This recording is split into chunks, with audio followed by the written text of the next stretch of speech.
Boa noite, queridos irmãos. Que a graça de Cristo esteja plena nos seus corações, que o amor de Deus seja um conforto para todos nós e que nesta noite aqui, felizes, na casa do Senhor, possamos ser enriquecidos do teu entendimento, da tua bondade e da tua sabedoria.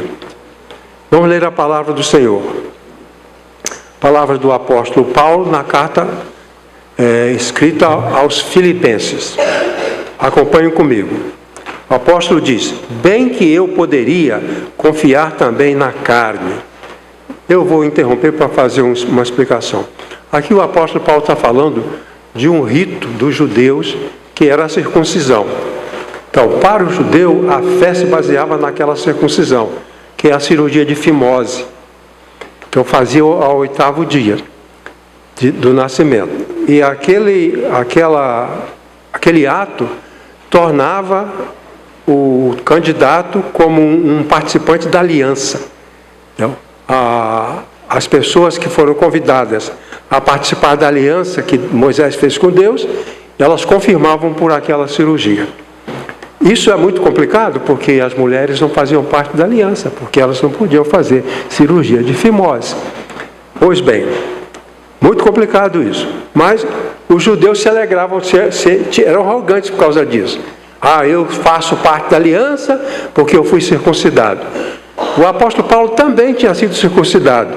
Ele falou: mas isso não me adianta de nada. Ele falou: eu podia me engrandecer por causa disso, mas eu prefiro não fazer isso. Então ele fala: bem que eu poderia confiar também na carne. Confiar na carne é isso, confiar naquela cirurgia. Se qualquer outro pensa que pode confiar na carne, eu ainda mais. Circuncidado ao 8º dia, da linhagem de Israel, da tribo de Benjamim, hebreu de hebreus, quanto à lei, fariseu, quanto ao zelo, perseguidor da igreja, quanto à justiça que há na lei, irrepreensível.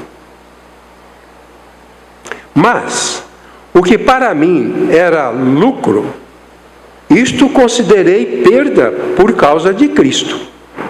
Sim, deveras considero tudo como perda, por causa da sublimidade do conhecimento de Cristo Jesus.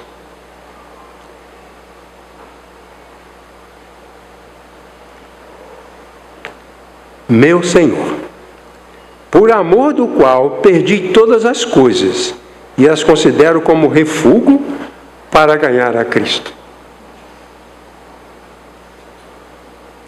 Irmãos, quanto a mim, não julgo havê-lo alcançado.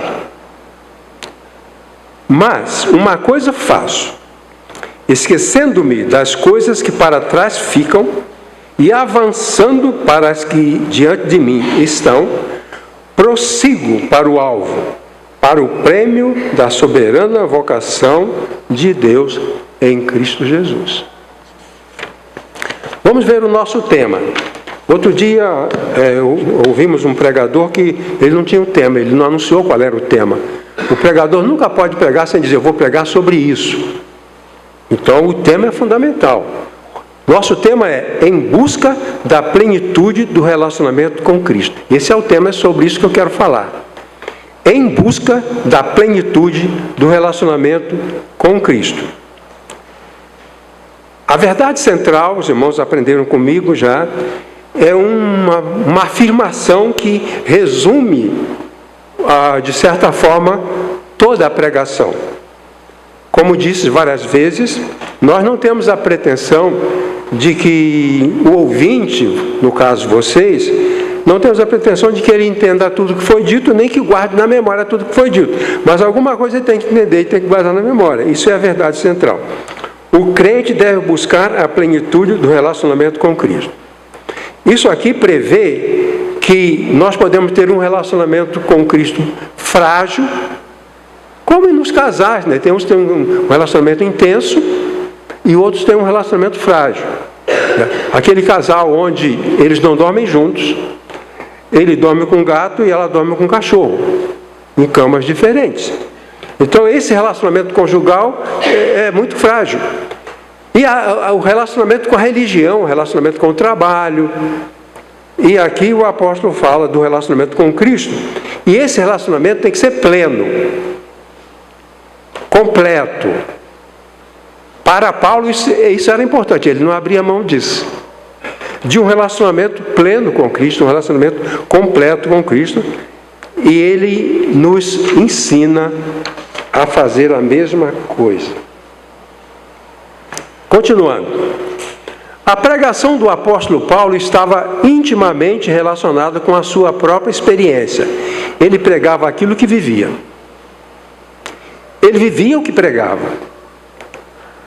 Dr. Crane diz que um dos elementos da pregação é a personalidade do pregador.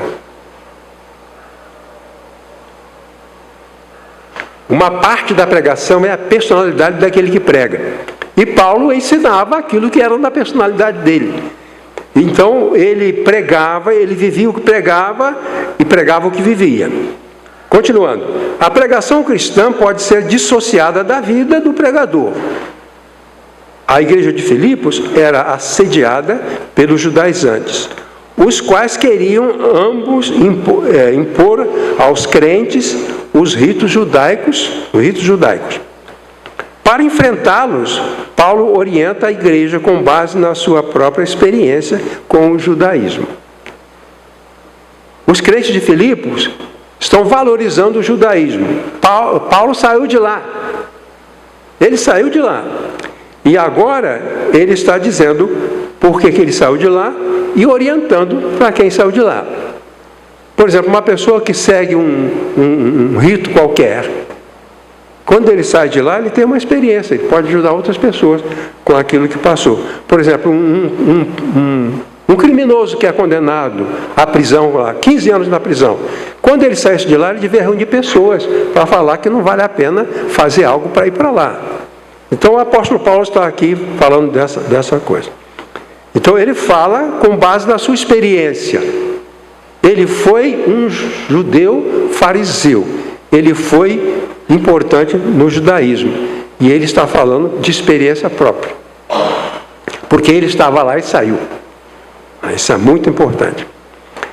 Pois bem, a parte do judaísmo, quer dizer, fora o judaísmo, o apóstolo busca coisas melhores no Evangelho de Cristo. Isso era descrito como a frase: prossigo para o alvo. Aqui está o meu passado. Aqui está o meu alvo. Eu vou para cá. Aqui estão os ritos judaicos. Aqui está o Cristo morto na cruz. Eu vou para cá. Paulo falou certa vez: a mim não interessa nada, a não ser o Cristo e esse crucificado. Então a experiência de Paulo era essa. Não tinha outra coisa que movesse o seu coração e que ocupasse a sua mente.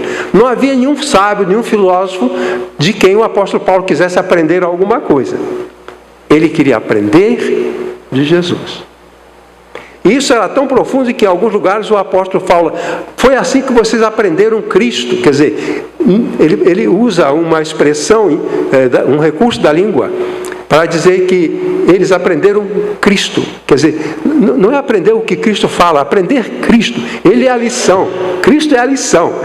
Cristo é o conteúdo. E Paulo fala então de aprender Cristo. Bom, prossigo para o alvo. Prosseguindo. A vida do apóstolo devia servir de modelo para os crentes de Filipos. Ou seja, buscar ao máximo o conhecimento de Cristo e a comunhão com Ele. Então, essa é a meta do cristão. Entender Cristo, aceitar a palavra de Cristo e conviver com Ele. Vamos prosseguir então. Eu tenho alguns argumentos, certo?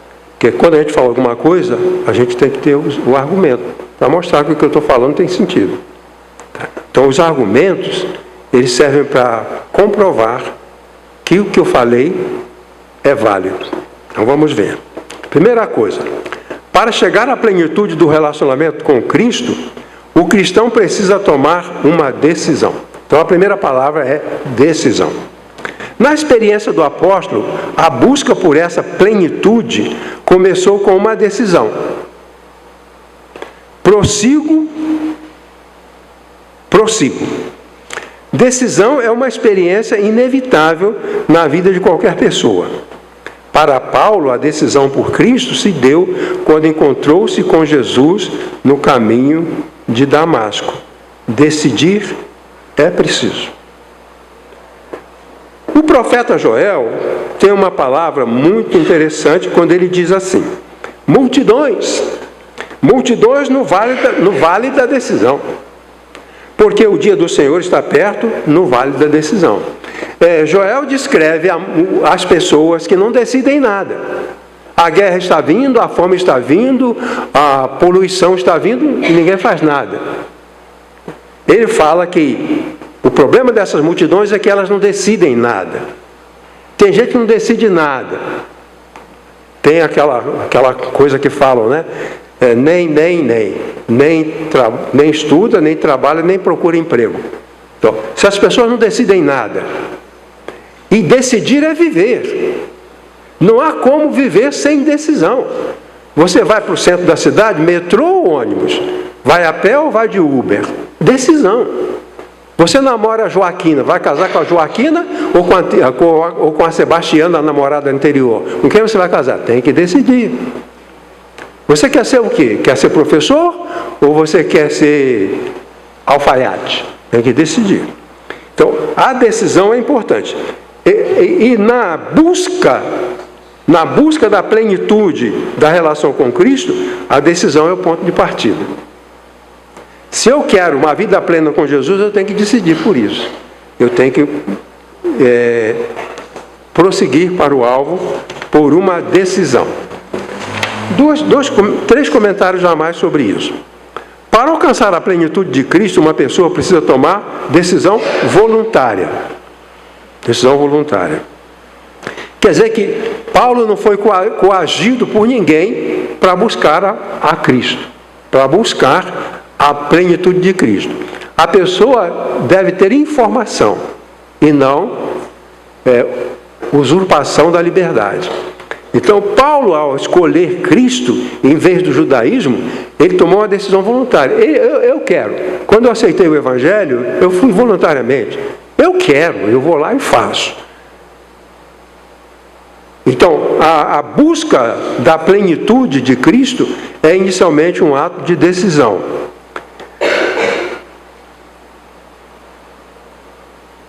Então, nós precisamos decidir a cada dia. Decidir pela saúde, decidir pelos bens, precisamos decidir. O segundo argumento, é preciso tomar decisão consciente. Primeiro, a pessoa tem que ser informada e, com base no entendimento, decidir. Aqui o apóstolo Paulo, ele sabe o que está fazendo. Paulo, quando ele teve a experiência no caminho de Damasco com Jesus, que ele aceitou Jesus, sabe o que ele fez? Ele foi para um retiro de 3 anos, na Arábia. Paulo não foi convertido e saiu pregando, não. Ele até tentou, mas ele percebeu que ele tinha que ter um entendimento maior. Ele não entendia bem. E no isolamento, num retiro espiritual de 3 anos, ele ficou consciente do que ele realmente queria. Ninguém é consciente das coisas sem se aprofundar. Paulo era um convertido a Cristo, mas ele não tinha profundidade. Então ele se esforçou.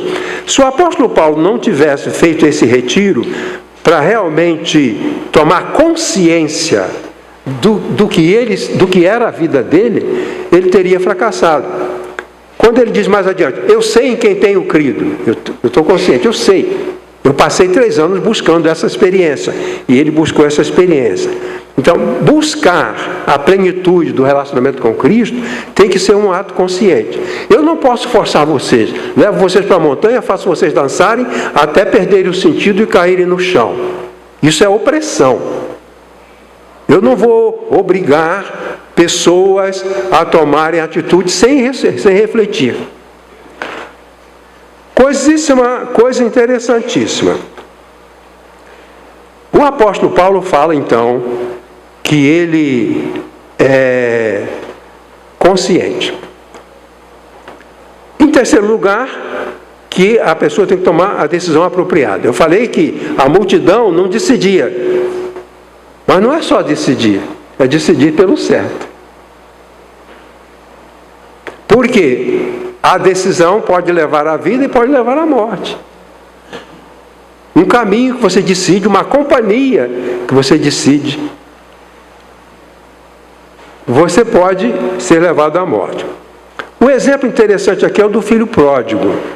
O filho pródigo decidiu ir embora de casa. Muitas pessoas decidem, eu vou me embora. Vou me embora. E ele fez uma coisa abominável, porque ele pediu a herança. Era crime pedir a herança do pai quando o pai estava vivo. Ninguém cogitava de herança com o pai vivo. E quando alguém fazia isso, estava sujeito a ser apedrejado e morto. Mas ele decidiu. E o pai, o que é que fez? O pai, o normal seria o pai denunciá-lo ao conselho judicial da comunidade.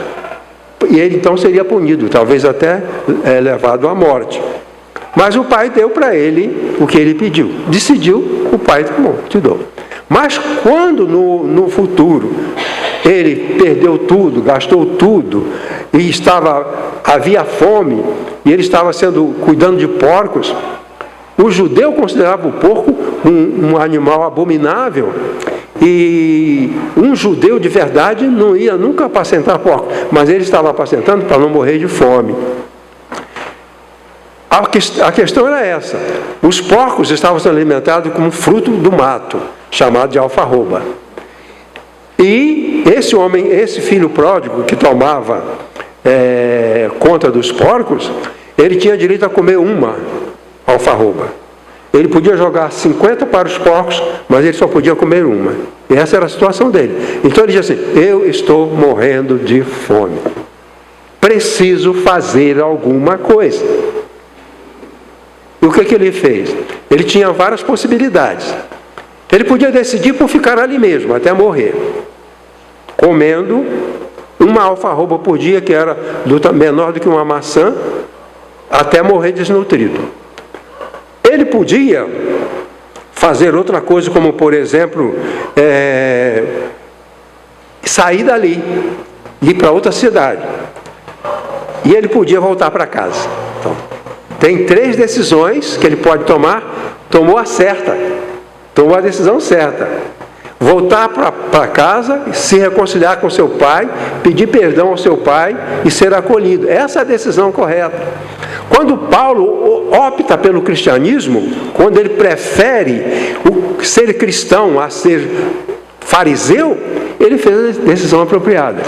Então, as decisões elas precisam ser voluntárias, como Paulo fez, consciente, com base nas informações, e apropriada, porque é a que traz mais vantagem. Diante de uma decisão, nós podemos tomar a decisão que nos mate, ou uma decisão que nos dê pouco benefício, e uma decisão que nos dê muito benefício. Voltar para casa foi maravilhoso, porque ele já foi recebido com honras, foi recebido com banquete, vestido a roupa de gala do pai, e a comunidade que o odiava tinha que engoli-lo, porque o pai o amou e o recolheu. É a decisão certa. Ele entendia isso. Pois bem, temos então o nosso segundo argumento. Para chegar à plenitude do relacionamento com Cristo, precisamos discriminar entre o que precisa ser descartado e aquilo que precisa ser preservado. Então, na vida é assim, muitas vezes você tem que descartar alguma coisa e manter outra. Na sua casa é isso, você está vendo as coisas lá, bolsas, não, isso aqui eu vou descartar. Não, isso aqui não vou descartar. O apóstolo Paulo, então, ele tinha 2 opções: ou continuar fariseu, ou ser um apóstolo de Cristo. Ele está lá, no meio. Então ele tem que discriminar o que tem que ser descartado e o que tem que ser preservado. O que eu vou preservar? Eu tenho 2 possibilidades: o judaísmo ou o Cristo. Eu vou descartar o judaísmo. Se você for na rua Conde de Sarzedas, está cheio de lojas vendendo produtos evangélicos. As lojas lá estão cheias de elementos do judaísmo. A Arca da Aliança, Memorai, Kippar, tudo isso. A opção é para você deixar alguma coisa para lá e abraçar outra. Quando eu estava no seminário, me deu vontade, eu queria estudar hebraico, queria aprender hebraico, e um lugar para se aprender hebraico é a sinagoga, porque lá é tudo feito em hebraico. Eu fui a uma sinagoga, lá perto de casa, na Tijuca. Quando eu cheguei lá, a primeira coisa que eles me deram, já na porta, me colocaram o kippá, porque eu não podia entrar na sinagoga sem aquela coisa na cabeça. Sabe o que é? Eu tenho um, já mostrei para os irmãos. Pois bem, e lá me deram o livro de orações. E eu me sentei lá e eles ficaram fazendo as orações. Tinha uma pessoa que vinha para ver se eu estava seguindo. Aí eu estava lá atrás, ele passava para frente para eu ir acompanhando. O que aquele kippá fez por mim? Nada. Nada. Nada. Não abriu minha inteligência, não me aproximou de Deus, não fez coisíssima nenhuma. Agora, quando você vê um pastor batista usando kippá, vê que ele não descartou aquilo que Paulo descartou. Pois bem, então para descartar nós precisamos discriminar. Uma vez o profeta Jeremias estava num conflito tremendo e tropeçando na sua missão de profeta. E Deus falou: Jeremias, você tem que optar o que presta e o que não presta. Você está misturando. Você está misturando, Jeremias. Define, separa. Se você separar, eu vou abençoar você e a sua missão profética vai ser próspera. Mas você não pode misturar alho com bugalho. Nós não somos do judaísmo. A nossa igreja não é uma igreja judaica, é uma igreja cristã batista, evangélica, batista, Moriá. Então, se alguém aqui quiser usar kippá, colocar a Arca da Aliança aqui, pessoas compram aquilo fabricado, né? Leva para casa, porque a igreja lá disse que se ele tiver uma Arca da Aliança, ele vai ser abençoado, bota lá na sala. A igreja aluga aquela arca, a igreja, quem é pobre não pode comprar, ela aluga. Então vai ficar uma semana na casa da irmã inocente, e ela vai pagar o aluguel, aí ela acha que foi abençoada e devolve, é alugada para outra pessoa. E sabe quem fica com o dinheiro? Não serei eu. Nem a pessoa que alugou. Certo?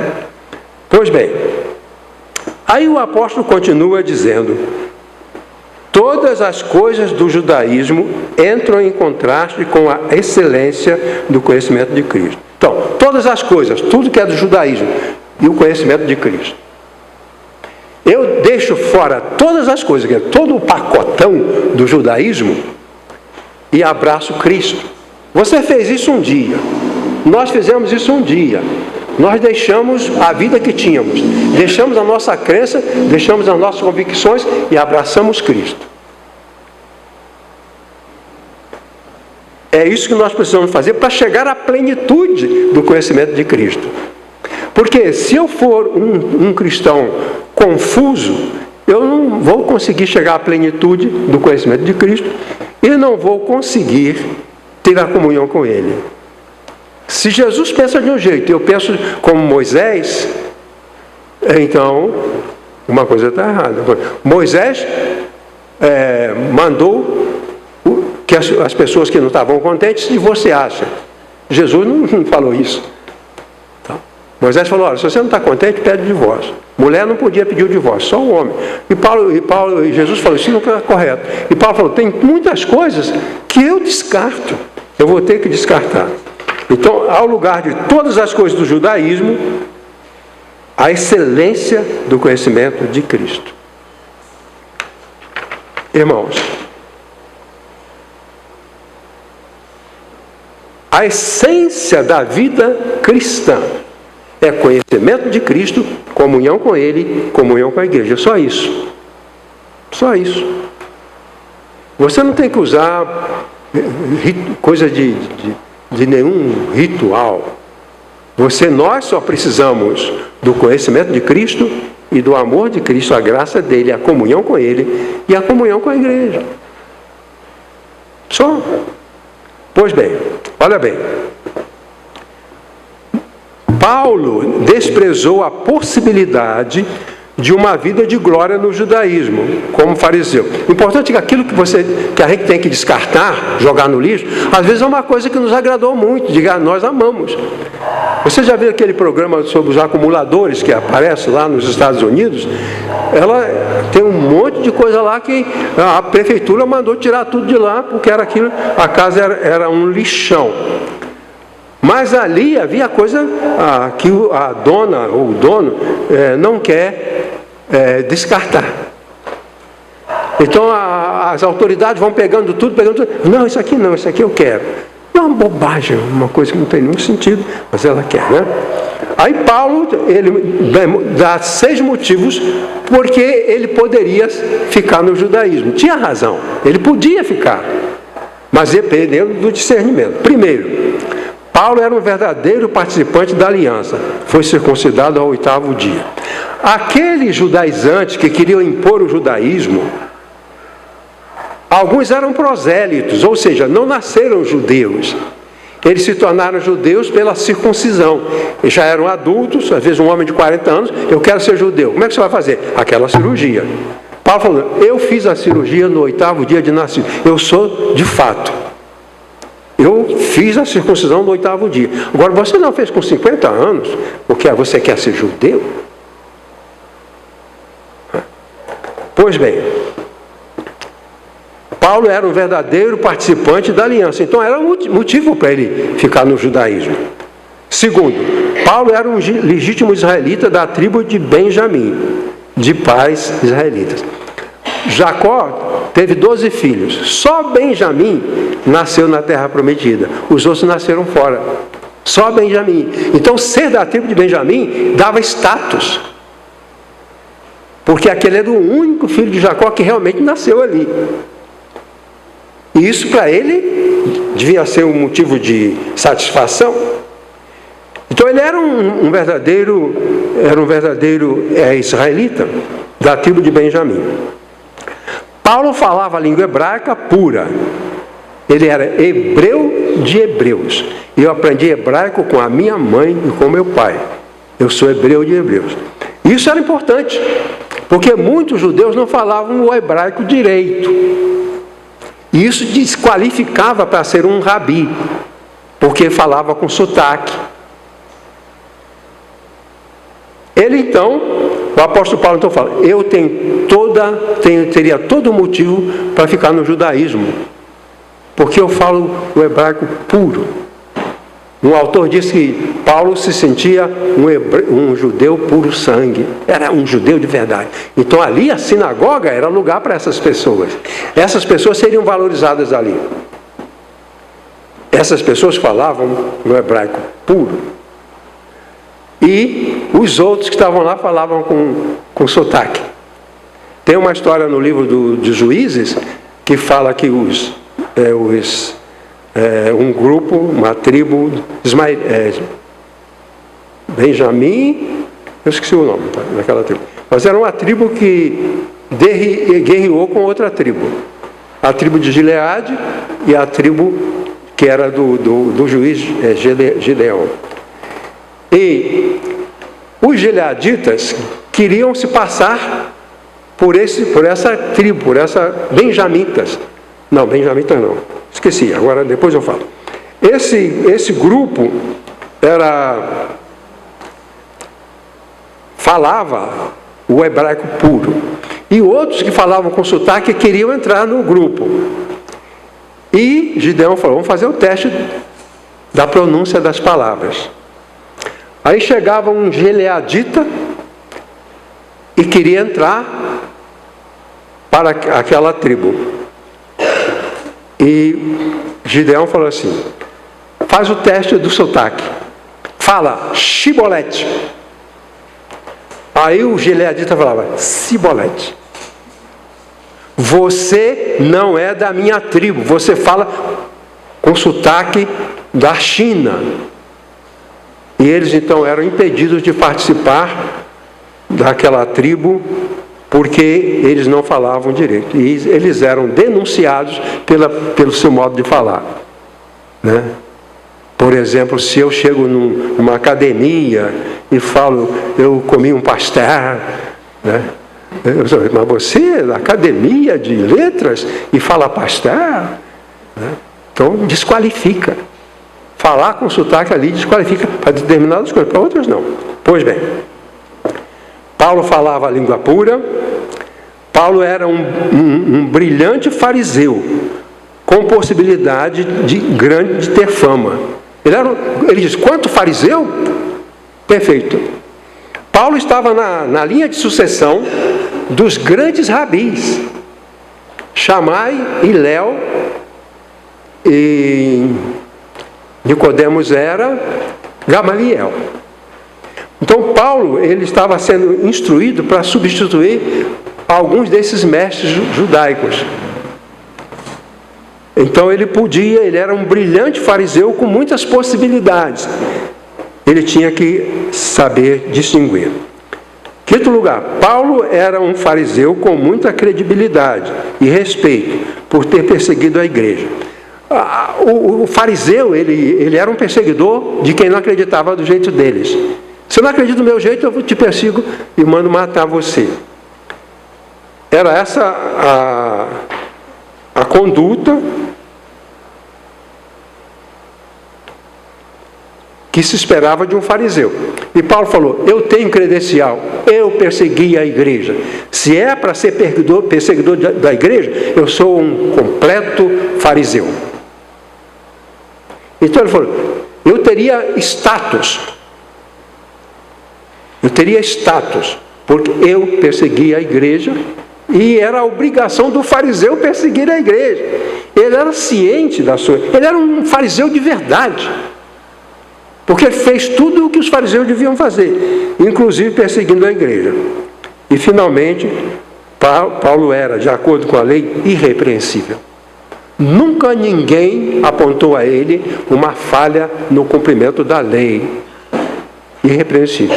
Então, com tudo isso, o apóstolo Paulo podia optar por ser fariseu. Ele optou por ser apóstolo. Essa opção implica que ele sabia separar as coisas. Sabia discriminar. Isso é judaísmo, isso é fariseu, isso aqui é cristianismo, isso é ser um apóstolo. Eu quero ser apóstolo. Continuando. Paulo rejeitou as honrarias do judaísmo que ele considerou como refúgio. Ele disse, para ganhar a Cristo. Para ganhar a Cristo. Ele preferiu ser apóstolo de Cristo no lugar de manter-se como fariseu. A tradução da Bíblia é difícil. Por isso as traduções, traduzir é trair, né? As traduções elas não trazem exatamente a ideia. As versões dizem que Paulo desprezou o judaísmo como se ele fosse um refúgio. A palavra grega é kokô. É excremento. Quando aquela senhora passa aqui na rua com o cachorro, e o cachorro defeca, aquilo é que Paulo falou. O judaísmo é isso para mim. É lixo, é excremento, é porcaria, é repugnante. Aquilo que Paulo considerou como excremento, cristãos batistas estão abraçando. Então, se amanhã ou depois eu colocar um menorá aqui, eu estou colocando uma parte do excremento que Paulo descartou. Se eu usar um kippar, a mesma coisa. Então, Paulo discriminou. Aqui é judaísmo, aqui é cristianismo. Aqui é fariseu, aqui é apóstolo. E ele fala tudo isso porque em Filipos havia pessoas que queriam impor para a igreja esses rituais do judaísmo.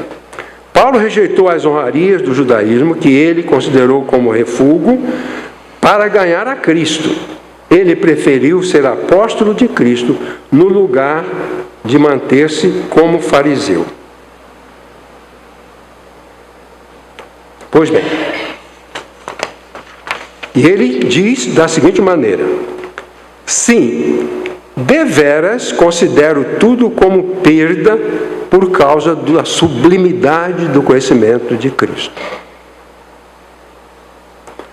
Quando os missionários pregavam, falavam de Jesus na China, na Índia, naqueles países, os mestres, não o povo de um modo geral, que o povo não entendia, mas aqueles especialistas, os professores de religião, por exemplo, na Índia, quando eles ouviam falar de Jesus, eles ficavam: mas é isso que a gente quer, é isso que a gente precisa. A nossa religião não satisfaz. E um homem andou 50 quilômetros com o Novo Testamento na mão e falou: pera, mas isso aqui é verdade? É verdade. Mas esse Jesus, é isso mesmo que está dizendo aqui que ele é? É isso mesmo. E quanto tempo ele veio? Já faz 2000 anos. 2000 anos e não me avisaram que ele tinha chegado? As pessoas estão esperando isso. Esperando alguém como Cristo. Não há ninguém melhor. Então o apóstolo Paulo diz: eu fiz tudo isso para ganhar a Cristo. Quando nós encontramos algo melhor, o outro é refúgio. Deixa eu contar uma coisinha. Noel Rosa era um compositor no Rio de Janeiro, e ele escreve uma música onde o personagem era um homem de rua. Tenho passado tão mal. A minha cama é uma folha de jornal. Morador de rua que ficava debaixo da marquise, enrolado em jornais. Se alguém desse para ele um colchonete e um cobertor, o que ele ia fazer com os jornais? Fala para mim. Ia jogar fora. Você tem o melhor, por que vai ficar com o pior?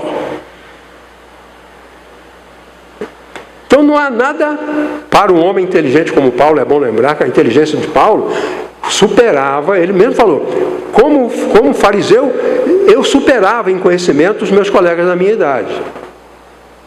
Com esse entendimento todo, ele sabe fazer o que é correto, fazer o que é certo. O hino 90 diz assim: olhando o lenho crucial é onde a cruz de Jesus. Olhando o lenho crucial em que morreu da glória ao Rei, as honras, vida mundanal, desprezo eterno votarei. Quando conhecemos Cristo, o resto a gente despreza, com desprezo eterno, para ganhar mais plenitude com Cristo. Bom, meu terceiro argumento fala o seguinte: para chegar à plenitude do relacionamento com Cristo, precisamos acolher um alvo, precisamos ter um alvo. Paulo diz assim, eu digo assim: essa declaração nos traz a lembrança às competições atléticas na Grécia. A palavra usada é skopos, que significa linha de chegada, onde o treinador aguardava o atleta. Nesse caso, a faixa de chegada é Jesus, aonde devemos fazer todo o esforço para chegar. O atleta corria para chegar numa faixa, a gente corre para chegar a Jesus. Ele é a faixa, Jesus é o alvo, ele é a meta, ele é a chegada. É assim que Paulo entendia. É assim que ele entendia. Se alguém entender diferente, não é como o apóstolo Paulo entendeu, chamado mestre do Evangelho. Então, ele tem um alvo, ele tem um lugar onde quer chegar. Nenhum atleta vai entrar na corrida sem saber aonde quer chegar. E Jesus é o alvo. Então, para chegar à plenitude da vida com Cristo, é preciso, então, deixar essas coisas e seguir em frente, ter um alvo. Continuando, o alvo do crente é Jesus e tudo aquilo que ele representa. Esse é o nosso alvo. Os nossos olhos estão em Jesus. Se a religião de Moisés resolvesse, Jesus não precisaria ter vindo. O escritor aos Hebreus diz: se todo aquele judaísmo salvasse, Jesus não precisava vir. Mas sangue de boi, de touros, rituais, não salvam ninguém.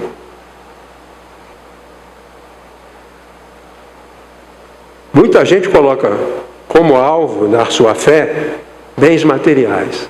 Então tem igreja onde as pessoas vão dar os testemunhos. Eu não tinha casa, agora tenho uma casa e um apartamento. Eu tinha uma lojinha, agora tenho 5 lojas enormes. Jesus fez isso por mim. Jesus não veio para fazer isso. Jesus não veio para fazer isso. Certo? Eu estou aqui porque agora meu filho estuda na Sorbonne, eu tenho não sei o quê, eu tenho 3 carros de luxo. Tudo bem. Mas aquilo ela recebeu, se que é mentira, porque a pessoa pode ganhar um dinheiro para fazer mentira. Lá no Rio tinha um homem que fazia de aleijado e andava numa cadeira de roda para as reuniões de cura. E ele não era aleijado, ele ganhava um dinheiro para se fingir de aleijado. Então, quando você vira esses testemunhos, fica atento, fica esperto, porque você pode estar sendo enganado. Enganava pessoas, reunia centenas de pessoas, e ele era o primeiro a ser curado, e saía carregando a cadeira que Jesus curou. Isso é farsa. Infelizmente, isso é farsa. Bom, então, meu último argumento fala que o apóstolo faz é buscar a plenitude do relacionamento com Cristo. Eu quero estar mais e mais perto. Ele diz: prossigo para o alvo pelo prêmio da soberana vocação celestial em Cristo Jesus. Quer dizer, ele tem um motivo. Não é à toa que nós somos cristãos. Não é à toa que eu aceitei o Evangelho aos 17 anos. Tinha um motivo, tinha uma motivação. Qual é a motivação? A motivação é a vocação de Deus. É o chamado de Deus. Então o apóstolo Paulo diz: prossigo para o alvo pelo prêmio da vocação celestial em Cristo Jesus. Novamente nos lembramos da linguagem do atletismo, onde o atleta vencedor era convocado, era chamado. Então Paulo usa muito a palavra vocação, que a vocação é, quer dizer, é o ato de Deus pelo qual ele nos chama para ele. Isso é a vocação. Ele diz então, essa é a vocação celestial. Então o rei convidava o atleta vencedor para declará-lo vencedor e colocar na sua cabeça a coroa de louros. Falei outro dia que aqueles atletas, eles não ganhavam dinheiro. Eu vi um relatório da Olimpíada de Paris. Quem tinha medalha de prata ganha 500 mil. Quem tinha medalha de bronze ganha 300 mil. Quem tinha medalha de ouro ganha 800 mil. Isso não acontecia. Isso é uma traição às Olimpíadas. Que a Olimpíada não tinha esse propósito de alguém ficar rico e de alguém ficar famoso. Ele ia lá para ganhar. E quando ganhava, o rei reconhecia. O rei, que era também um juiz, convocava. Quer dizer, o atleta não ia para o pódio como intrometido, penetra. Ele era convocado. Irmãos, nós não estamos no reino de Deus porque nós somos penetra ali, sem ser daquele lugar. Nós estamos no reino de Deus por causa da vocação, do chamamento. Você venceu, o rei chama você para declarar que você venceu. Paulo fala: eu quero isso. Eu quero chegar lá, eu quero ir até a linha de chegada. Chegando na linha de chegada, eu sendo vencedor, o rei vai me convocar. Isso é a vocação celestial. Pois bem, repetindo, ali o atleta vencedor era convocado pelo juiz do evento, que era o rei, para declará-lo vencedor e colocar na cabeça desse atleta a coroa de louros. Coroa de louros. Continuando. No contexto da fé cristã, o apóstolo chama isso de vocação celestial de Deus em Cristo Jesus. Da mesma forma como o atleta vencedor era convocado para receber a coroa de louros, Deus nos convoca em Cristo para recebermos essa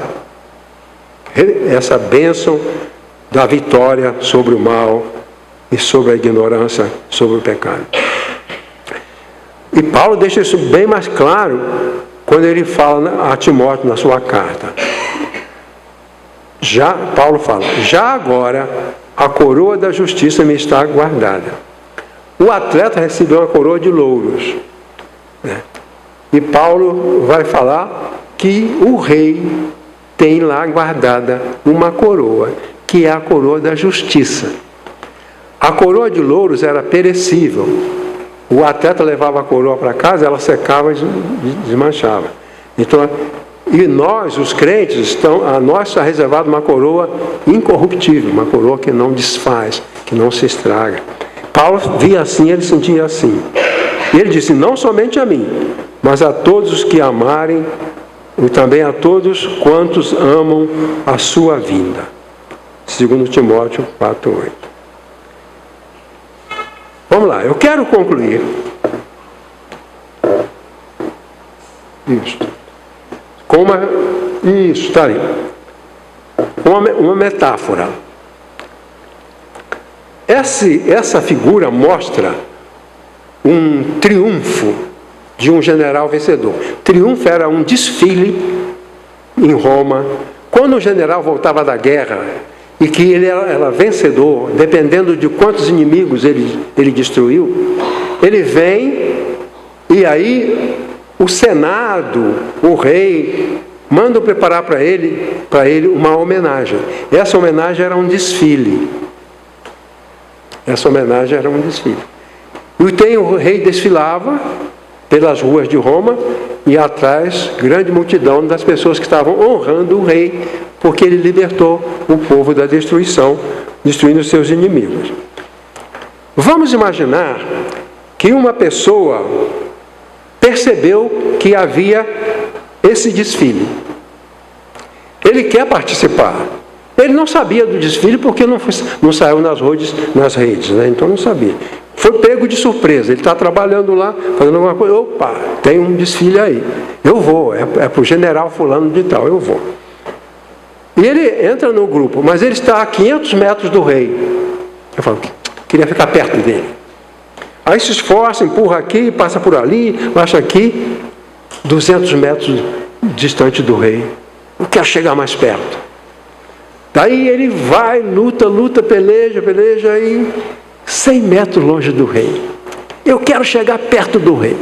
Aí ele se esforça, daí a pouco ele está andando ao lado do rei na carruagem. A carruagem vai andando e esse homem imaginário vai andando ao lado. Aí o rei fala assim, olha, estou percebendo que você está aí ao lado, está aí andando, por favor, sobe aqui, vem comigo na minha carruagem. O que você acha? Esse é o prêmio da soberana vocação. A gente quer chegar perto do rei, e quando a gente chega perto do rei, ele coloca a gente na carruagem dele. E aí nós desfilamos junto com ele no triunfo. Paulo falou, eu quero chegar lá. Eu vou enfrentar tudo e quero ficar junto com o rei. Vou ficar junto com ele na carruagem. Paulo fala, prossigo para o alvo. O alvo é Cristo. O alvo é a comunhão com Cristo. O alvo é o conhecimento de Cristo.